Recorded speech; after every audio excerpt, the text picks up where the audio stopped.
Olá, bom dia, boa tarde, boa noite, pessoal. Vamos iniciar mais um episódio da série Só por Hoje do podcast A Jornada Continua.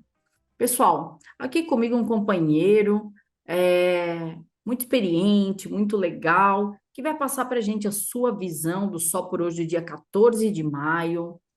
E é uma meditação diária, né? A nossa querida meditação diária, retirada do livro Só por Hoje, de Narcóticos Anônimos.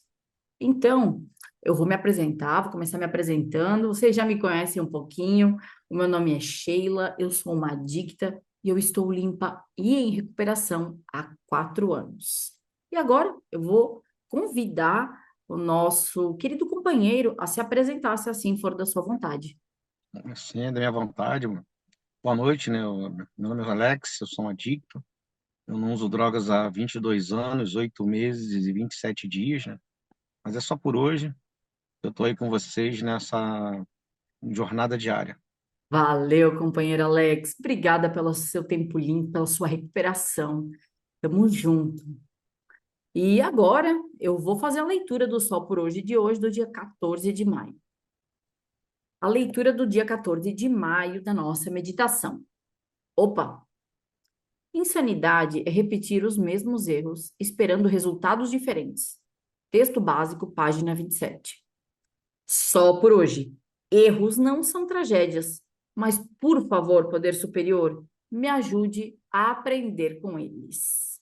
Legal, que meditação sensacional, né? Lembra muito o segundo passo. E agora eu vou passar a palavra aí para o nosso querido companheiro Alex, que vai passar a sua experiência riquíssima, tenho certeza, acerca desse só por hoje. Tamo junto, companheiro, a palavra é sua. Obrigado, né? Mais uma vez, boa noite. Sou Alex, sou um adicto, né? Não uso drogas há 22 anos, 8 meses, 27 dias, se não me falha a memória. Importante eu estar aqui hoje com vocês, né? Mais um dia de recuperação. E esse só por hoje de hoje, ele remonta uma história na minha vida. Porque eu conheci vocês em 1996 e não fiquei por achar que eu era diferente. Então, retornei em 2002 muito mais destruído devido à minha adicção ativa. E quando eu cheguei em Narcóticos Anônimos, o primeiro embate que eu tive foi exatamente essa questão de entender o que que era erro. Porque quando eu cheguei na Irmandade, em 2002, as coisas que eu fazia para me manter vivo, buscando meios e maneira de viver, para mim aquilo era certo. E ao chegar na Irmandade, o primeiro embate foi falar para mim que muitas daquelas coisas eram erradas. E eu ouvi os companheiros que me receberam, não, isso está errado, você não tem que fazer isso. E aí na minha cabeça, como faz a parte, fala a parte da literatura, ainda doente, eu estava no início da minha recuperação, eu não conseguia aceitar que aquele comportamento era errado na nova maneira que a Irmandade estava me propondo a começar. Assim, eu vou falar um aqui bem simples, que acontecia no meu quase que dia a dia. Eu parava num posto para abastecer o meu carro, e na hora que eu dava o dinheiro para abastecer, o troco vinha errado, vinha a mais, eu não reclamava. Eu botava no bolso e ia embora. E isso, para mim, que eu trouxe da ativa, errado está o outro. Se ele errou, o problema é dele. Eu vou levar a vantagem. E aí, como ao chegar na Irmandade e partilhar isso no grupo, que aconteceu, que é o que acontece, pelo menos na minha recuperação foi assim, no meu início da minha caminhada, eu falava do meu dia, porque eu não tinha tanta coisa de perspectiva, então eu falava o que acontecia. E aí um companheiro mais experiente falou comigo, ó, Alex, isso é errado, cara. Você está cometendo, o frentista vai pagar isso, não é o dono do posto. Então, esse primeiro embate de pequenas coisas assim do dia a dia já começou a me impactar. E aí não foi fácil, Mas também não foi difícil mudar o comportamento. Eu tive que fazer o comportamento acontecer. Até que aconteceu uma outra vez. E aí, quando o frentista veio para me dar o dinheiro, eu vi que estava errado. Eu falei para ele: ó, você está se roubando. Ele olhou para mim espantado: eu estou me roubando? Eu falei: você está se roubando. Ele não entendia. Eu falei: não, que o troco está errado. Você está me dando o troco errado. O troco aí tem a mais. Eu comecei a evitar de pegar o troco na mão para não guardar no bolso e ir embora. Porque esse é um comportamento meu já aprendido de anos. Então, para eu parar de errar, cometer aquele erro que eu aprendi que aquilo era errado, ou melhor, eu aceitei que aquele comportamento era errado, não era compatível com o que o programa me sugere, eu parei de colocar a mão no dinheiro toda vez que a pessoa vem me dar um troco e eu olho que ele está errado, seja para mais ou seja para menos, eu nem coloco a mão, né? E aí, com isso, eu venho repetindo isso aí há quase 20 anos. Já aconteceu, né, aquela coisa de não prestar atenção, não estar vigilante, é, entre outras coisas, estar com a atenção voltada para outra coisa que não tem nada a ver, e aí eu botar o combustível, o frentista me dá o troco, eu colocar no bolso e ir embora. E quando eu chegar no meu destino, eu olhar e ver que o dinheiro estava errado. Ou seja, tinha troco a mais. E aquilo me incomodar até a hora que eu passei no posto e devolvi o dinheiro. Eu fiquei com o dinheiro separado ali no cinzeiro do carro para poder ir lá e devolver o dinheiro e ficar em paz comigo. Porque a grande conquista que eu tenho é evitar cometer erros antigos, vamos dizer assim, é a paz que eu ganho na hora de dormir. Eu tenho agora um tempo atrás, agora, uns 2, 3 meses, eu vim voltar a escrever o Viver Limpo, que eu estava com pensamentos obsessivos, compulsivos, mesmo com 22 anos limpo, pensamentos obsessivos e compulsivos voltaram e estava me fazendo mal. E aí a solução, eu indo no Incompasse, eu vi a partilha de um companheiro do 10º Passo, peguei, comprei lá o folheto do Viver o Programa e voltei a escrever ali a questão das perguntas para identificar o porquê daqueles pensamentos e comportamentos e não repetir. Então, assim, eu acredito que o programa ele funciona a partir do momento que eu me coloco à disposição de repetir comportamentos novos, mesmo quando eu não estou pensando em fazer aquilo, né? Aconteceu comigo, eu tinha uma lan house, isso aconteceu assim, foi um choque para mim, né, entrar em contato com essa realidade, porque eu sempre achei que roubar era algo errado, desde minha mais tenra infância, é, é uma coisa que eu particularmente sempre, vamos dizer assim, eu vi aquilo como uma coisa ruim, né, uma coisa errada. E aí eu tinha uma lan house, nessa lan house trabalhava minha esposa e minhas filhas, eu vinha para um grupo que era o meu de escolha na época, que tinha uma reunião de corujinha de 10 à meia-noite. E então eu comprava esses lanches de hambúrgueres, vários lanches que tem diferentes, para levar para elas lancharem para nós fecharmos o estabelecimento.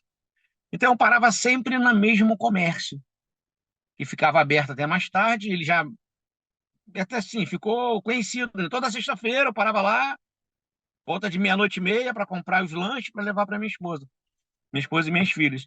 Então eu queria até um hábito de conversar com um funcionário. A gente ficava conversando.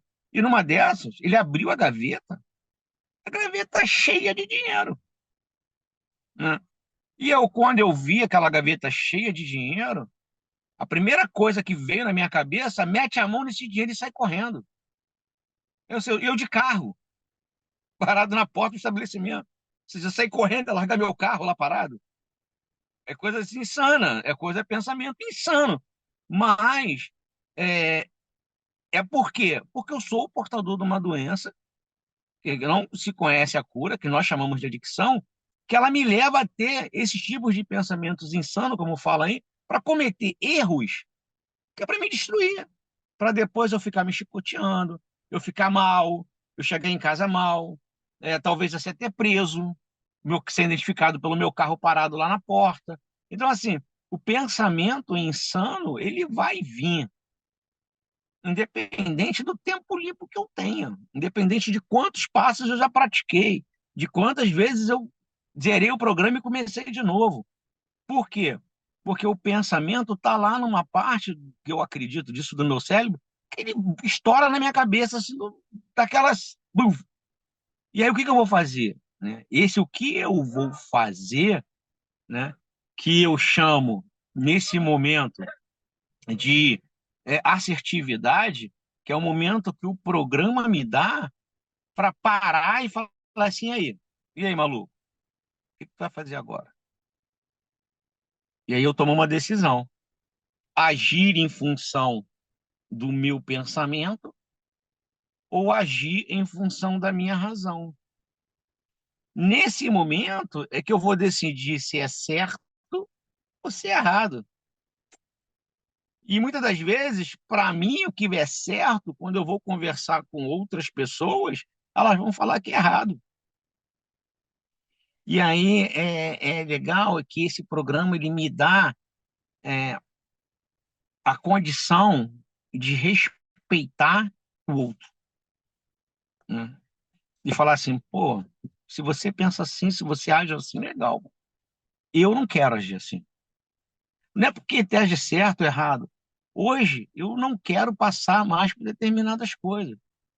Eu não quero mais viver daquela maneira que eu vivia. Então, muitas das vezes, o que eu vou agir para o outro é um erro, mas para mim é um acerto.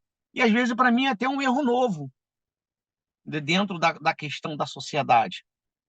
Na minha família, por exemplo, as festas são regadas muito álcool e até algumas drogas ilícitas que eu sei que alguns parentes meus usam. Mas é problema deles. E aí, quando eu falo que eu não vou à festa, ou quando eu vou com a minha família, fico lá 10, 15 minutos e falo, ó, tô indo embora, se vocês quiserem ficar, eu falo para minha esposa, se vocês quiserem ficar, para minha esposa e para minhas filhas, hoje elas são casadas, elas são independentes, mas na época, quando no início da minha recuperação, lá com 5, de 5 até 10 anos, falava para elas, se vocês quiserem ficar, vocês podem ficar. Quando vocês quiserem ir embora, vocês me ligam ou venham buscar vocês, ou pegam um táxi e vai para casa, sem problema nenhum. Para alguns, até mesmo dentro da Irmandade, quando eu partilhava isso, falavam para mim, pô, olha, que isso é errado fazer, cara, largar tua família, eles têm que vir com você, ou então você tem que ficar lá. E eu perguntava para eles, onde é que está escrito isso na literatura? Não tem nada escrito na literatura isso, que eu tenho que ficar com a minha família ou que a minha família tem que vir comigo. A decisão é minha. Eu que tenho que cuidar da minha recuperação. Então, naquele momento, a minha recuperação falava para mim: sai daí, maluco, tá, tá se arriscando à toa. O ambiente já não ficou legal. E às vezes eram festas na casa da minha mãe, na casa do meu pai, que eles são separados. E assim sucessivamente, né? Eu venho me cuidando dessa maneira. Eu venho procurando agir de uma maneira a qual eu fique confortável. Eu costumo dizer para os meus afilhados que essa questão do certo e do errado, para mim, ficou muito subjetivo. Eu prefiro viver da seguinte forma: funciona e não funciona. Se está funcionando dessa maneira para você, se você eu, falando de mim, né? Se está funcionando bem para mim assim, eu chego em casa, boto minha cabeça no travesseiro e eu consigo dormir, continua.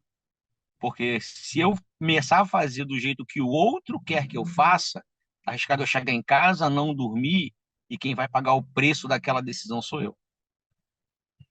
Né? Então eu tenho já bastante tempo vivendo dessa maneira, funciona e não funciona. Como não, se não está funcionando, mudo e vou ver o que está dando errado, porque usar droga para mim hoje não está mais a carta do baralho. É como se quem joga a carta vai entender o que eu estou falando, é como se fosse aquele coringão, né? Tem um coringão que onde entra ele suja. Então eu tenho que aprender a jogar sem aquela carta. aquela carta ela tá fora do baralho. Eu tenho que fazer as canastras, eu tenho que fazer todo as outras coisas sem aquela carta. Então usar droga para mim tá bem, assim, bem definido na minha cabeça. Mas eu tenho outras questões na minha vida que eu tô nesse período aí lutando. Agora eu tô escrevendo os passos com 3 objetivos, falando sobre 3 coisas específicas: sexo, comida e dinheiro. E aí eu vejo que ali eu tenho um confronto de decisões que eu tenho que tomar e que o certo e o errado, como eu falei, fica subjetivo. Eu tenho que saber o seguinte: a decisão que eu tomar, eu tenho que bancar. E eu tenho que viver para poder chegar em casa e dormir, né? E às vezes, nessa questão do vazio, que eu ainda sinto até hoje, me dá um vazio. Eu estava até dando esse exemplo no meu afilhado há pouco tempo. Eu comprei uma furadeira dessas que não precisa colocar, ela é bateria. Na hora me deu maior felicidade. Quando ela chegou, fiquei olhando para ela e perguntei: para que eu comprei isso? Eu tenho uma furadeira velha que eu coloco uma extensão de 50 metros, eu ando a casa toda com a furadeira e está funcionando direitinho. Mas é o que é isso? É só preenchimento de um vazio, de um buraco que eu estava naquele momento, que estava ligado nessas 3 áreas que eu acabei de falar: sexo, dinheiro e comida. Então, assim, eu procuro viver dessa maneira, né, pessoal? Funciona, não funciona, e o que está certo, o que é errado, eu deixo para a sociedade, eu deixo para eles viverem. Mas quando toda vez que eu faço algo que não funciona, que eu posso ligar a estar errado, e principalmente vai estar ligado a um defeito de caráter meu, eu sento com um padrinho, que é meu grande amigo, meu grande orientador, meu grande mentor, para eu poder verificar a natureza exata daquele meu erro e mudar. Que é assim que eu aprendi com vocês, né?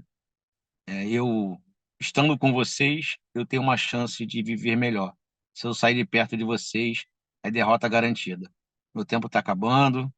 Muito obrigado pelo convite. Espero poder ter contribuído com o que eu aprendi com vocês nesses 22 anos. Tudo que eu falei aqui, eu não criei nada, eu somente venho compartilhando o que eu venho escutando nos eventos que eu participo. E obrigado. Obrigado. Tamo junto. Até uma próxima oportunidade, quem sabe. Um abração. Obrigada, companheiro, pela sua partilha, pela sua experiência. Vou fazer um comentário breve aqui, muito enriquecedora, né?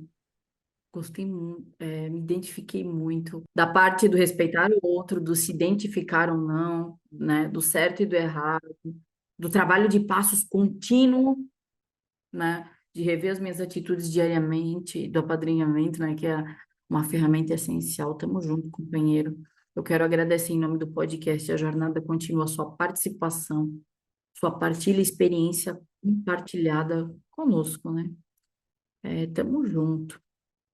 E agora eu quero, depois de agradecer ao nosso querido convidado, né, passar um recado para vocês. Eu quero lembrar a todos que o trecho lido foi retirado da meditação diária do livro Só por Hoje.